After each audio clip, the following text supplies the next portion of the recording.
This event was life-changing. I came in with an open mindset, ready to learn, but I received so much more encouragement, uplifting, a new group of ladies that I know that I'm ready to go beyond with. I hope the ladies feel empowered. I hope they own their personal brand. I hope they ask for more and just have the courage to move on to the next thing, what they're aspiring to do. Self-love is bravery. Self-love is taking care of your emotional health, your physical well-being. Self-love is asking for the promotion or being a good leader to other people, being a good mother, being successful, and believing that it's possible to have all of those things. I wanted to come to this event just to learn all that I could learn on being educated in the career planning and everything. Even though I'm an entrepreneur, it's still great advice to understand and know what it's like to know your self-worth and know what you're worth out there in the world. Every time I come, it's always an awesome experience. It's always empowering. I always feel fulfilled. Like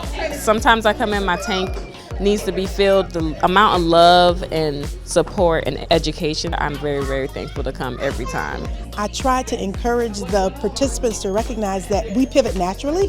It's not that hard. Self-talk is important, but to get what you deserve, you merely have to pivot. Arlene is amazing, and the community that she has created of women helping women, complimenting, not competing, it's what we need because we really are our sister's keepers. So I'm thrilled to be a part of the organization. Come next year, whenever we have it, get here, you will leave changed.